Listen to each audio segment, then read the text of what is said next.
Welcome to Tour Truck Tuesday. I am dressed in this beautiful Augusta green because this is a special edition that might even get you to Augusta if you go out and use these. I am Chris Trott. We're here at Carlsbad at the Kingdom, which is one of the best ranges in the world. If you're new to the channel, hit subscribe, hit that bell notification. I'm going to bring you one banger of a video every Tour Truck Tuesday. It's kind of my thing. So let's get into it. This week, I'm holding, as you can see, Tour Aim alignment sticks. I love these poppies, and I'm going to explain to you exactly why. Alignment is so important for you, the golfer. If you're lined up and it looks like you're aiming down the right side, trying to hit it down the left, or down the left trying to hit it down the right, some of the biggest problems come in from some of the amateurs out there through horrific alignment. So let's set these up and see how we go. You don't just get the 4 sticks with this and the beautiful cover, you also get, which fits perfectly in your golf bag, this. And this is one of the things that makes this slightly different from your normal training aim alignment stick. Anyone out there that watches my channel knows that I absolutely love alignment and alignment sticks. This could be one of the only tools you need to help you improve. So, where does Tour Aim differ from everything else? It's going to give you that precision. Alignment's only good if you actually are aligning up correctly. So start out, as I've talked about before, find a nice flat area. Of course, we have abundance of them here at the Kingdom. Place your Tour Aim down. The alignment stick covers, they're great because you don't want to bang up the tops of your carbon wood drivers, 3 woods. So use them, otherwise these things can cause you a couple of problems. Start out aligning through the allotted slot that you get. You've got a few of them. I'm going to talk about all 4 of these holes in a minute. Starting out, I'm just going to go all the way down to the black part of my Tour Aim. Now I know, in the old school days when I was a kid, you used to stand out there, take your ferrule on the golf club right here and measure the distance between the two with your fingers. Well, guess what? Now it's done for you with the Tour Aim. But there is another key part to this as well, which I love. I can actually slide this down the middle. Now, keeping that at the front, our hitting area is going to be here, but now what you've got going on for the first time, if you take your golf balls, you put them down the back here, you come and shimmy next to me and get the player's view. If we align this up at the furthest flag in the distance down the range there, and I go setting this golf ball up, I now have not only alignment here, parallel left to this line, I also have a ball to target line when I set it off that gives me some feedback, and I have another line that helps me on the visual that side. What does each one mean? What does it do? I'm gonna pop on a brand spanking new glove. You guys are lucky for that. There's no better feeling than a newie, but I'm going for it. I'm gonna take, to start out, 7-iron, put it down in the middle, straight over, ball to target. But if I wanted to leverage this side, now I've got something that I want to avoid. So again, an alignment tool coming down stops me getting on this side of the golf ball by moving it closer to that one. Let's start though in the center, just bang a little shot down there, got our ball to target line, we know everything's parallel left. Instant feedback. Drifted out to the right a little bit so you can then adjust. I've got the advantage that I can see divot feedback, but on a hard driving range, you're going to be able to place this down and use it. Again, get your orientation, club face square. Pretty good. Pure golf shot. You've got a 4th stick. Think about then if you want to use that for ball position. Align that down perpendicular to where you put the golf ball, set up to it. I've got my alignment ball to target. Now I know ball position for a 7-iron, just left the center. If you're going to take, and I can use this one as an illustration for you, if you're going to play your pitching wedge or your wet sand iron or your other wedges, they'd be close to the middle. And you slowly move further forward until you get driver that goes underneath that left heel. Why is that? Because we want to be shallower. So if you think about it as you come down to strike it, now with the driver nearer the front part, you're going to get a shallower angle of attack. Another fancy word means you're going to be hitting more on 0 or slightly up on the ball because it's going to be on a tee, whereas with the 7, you want to be hitting slightly down on it. So back into our 7-iron, we know our ball position's good. Tour Aim alignment stick in the middle there, bringing everything closer to home. Great golf shot. Down the ball to target line. One area to use it. Now there's other things going on. You may have noticed there are some holes in the Tour Aim itself. What do these do? What does that mean? Why are there 5 of them, all at different angles? We have driver, fairway wood, 5-iron, wedge, and 8-iron, specifically set there. For an average height golfer, it's going to be looking at the shaft plane. What is that? What are you talking about, Trotty? Why are you losing me here? Shaft plane, the golf club moves in a plane versus our body. So if I move this to 8 iron, it's set at, and it says it on there for you, 60 degrees. If I then grab my 8 iron, I would want my 8 iron to move at 60 degrees on that plane. So this would be steeper and this would be deeper, or behind you, too far in front of you. So you can set up either by having it there with the 8 iron. Now I want to move inside. Make sure you're not going to hit it. Obviously, if you're on a mat, you have to bring it and move around a bit, but I can change here on a grass tee and just cruise the 8 iron away. Good turf interaction because it was nice. You can also rock this and move this side. You can move any of these other sticks if you want them, but everything, I haven't even come back there to where you, the viewer, are to check the alignment because I know I'm good with that target. Now I've got the visual of, okay, just move underneath, swing on the correct plane. Lovely strike. Turf interaction's good. Missed this by a mile. It's there as a marker. If you get calibrating golf clubs correctly and you use these lines as required, then you can come into good spots. Another great one to use, I mean, that's driver. It looks intimidating. May move us back here onto this. So again, look how simple this is. You literally slide that out, take that out for this purpose, lift that up like that, in with the driver. That's at 48 degrees. Now reset yourself to the target. Good. But that plane, and a lot of us, a little tip for you, a lot of us will early extend in driver. So even I'm going to give myself a little bit of room here, look. Because over the top, the dreaded over the top comes this way. So now I've got to move underneath.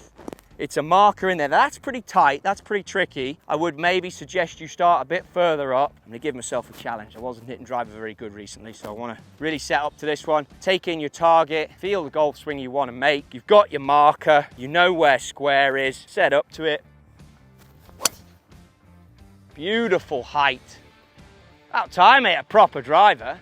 1 bounce, 2 bounces in the fence. It's having the feeling and the comfort blankets, and you want that when you practice, don't you? You don't want to be out here aimlessly practicing. I hate it. You want to take advantage of hitting the range balls, especially at the cost of these range balls. You want to make them count. So that would be areas at which I would work on this. If I'm using it then fairway wood, you can see the angle moves a little bit, and of course it goes into wedges, which let's take a little look at the chipping green area and see how we might be able to use this to help our chipping game too.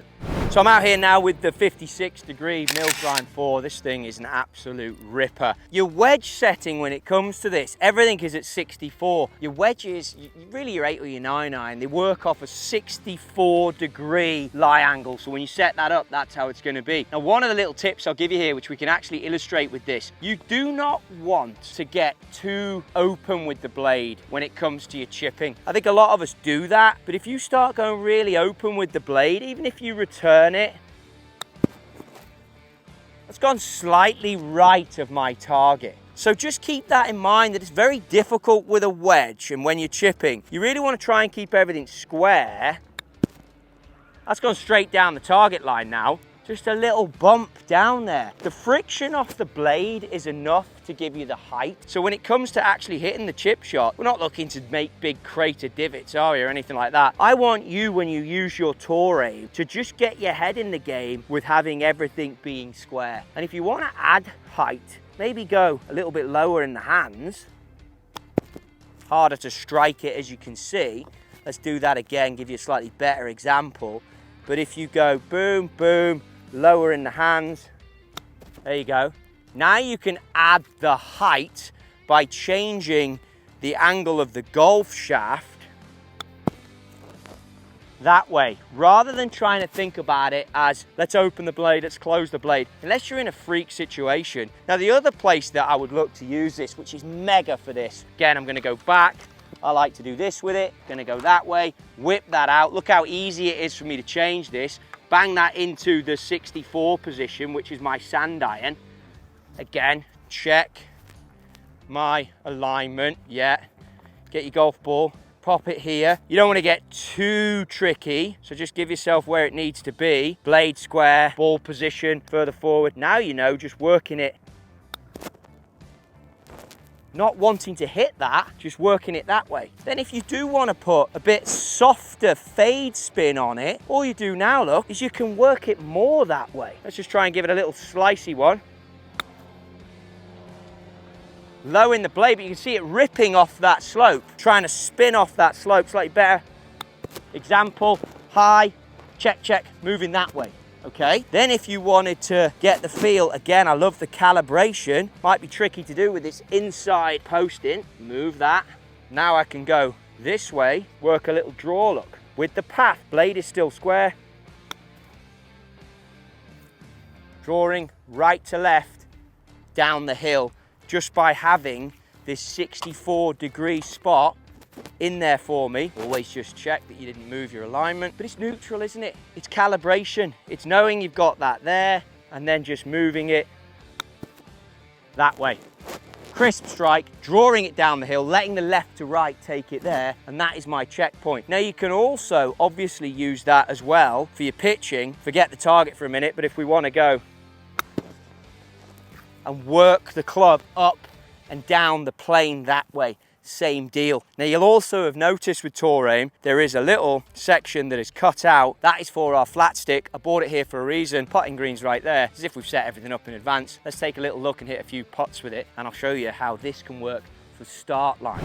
You'll notice on your Tour Aim that you have these two other holes that we haven't even investigated yet. What's going on there? Well, it's for the flat stick, right? If you pop these through, give yourself two of these poppies. Now we've got a gate, which is always brilliant for start line. You probably want to start on some shorter putts with this one, because these can be pretty frustrating. Trust me, I'm talking from experience there. So when I hit a putt through this, set up to it, I'm an arm lock guy. You can use any putter you would like with this. Bottom line is, when it comes to putting, if you cannot hit the line that you're intending to hit the putt on, you got no chance. Another good wet little pointer for you, use the logo of the golf ball that you play. For me, that's obviously TaylorMade. Set up to it, make sure everything is parallel on this one. I love something like this. In the old days, I would have used golf shafts. Of course, they taper, which is why it's not brilliant, but also you don't have that little mouse's hole to run the putt through. Bang, bang, get lost in the target. This works if you get lost in the target.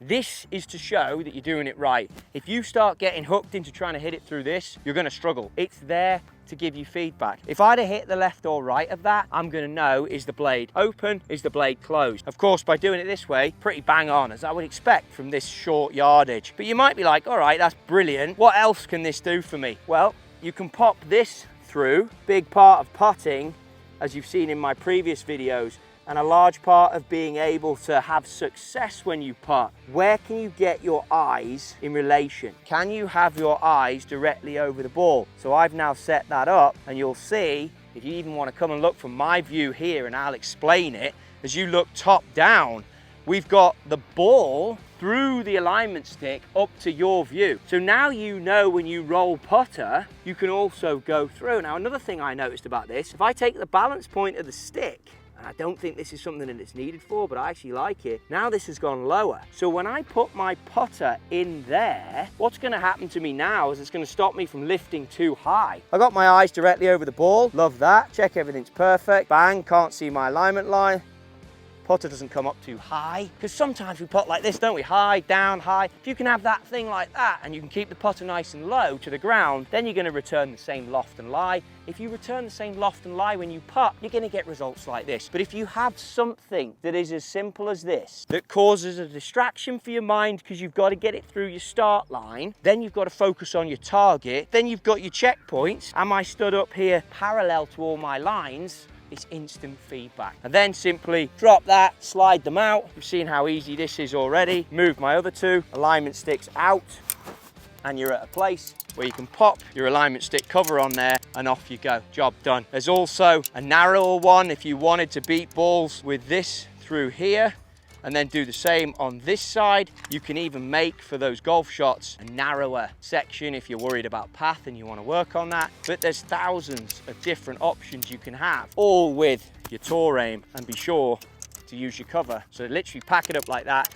chuck it in your golf bag, and it's there for the next time you need it. Great piece of equipment, one of the few things I think you need for golf. You've got to stay calibrated. If you come off calibration, you lose targets. If you lose targets, you lose start lines, you're screwed. There's no other simple way to put this. All the tech, all the clubs I talk about, alignment is key. It's one of the most important things in the game. I love this product. I can't thank the boys enough for passing it me over, but they've gone one step further, and they've offered you guys, the Trottosphere, the Trotty Golf Army, the Onion following that we've got, 20% off one of these. So if you do fancy it, check the link. I'm going to stick it in the video wherever that goes. I'm also going to put it in the description, and you can get 20% off your Tour Aim product. It's a great piece of equipment. It's easy. You can use it at the driving range, on the putting green and the chipper green. You've seen it. You've just watched the vid. You know exactly what you're doing. Until next Tour Truck Tuesday though, hit a notifications, get the bell on. I'm going to bang it out. I might even put a bonus episode in there just for you, so you might want to bang that on. Subscribe and follow and share this one with all your mates that are looking to get better at golf with a simple device like the Tour Aim.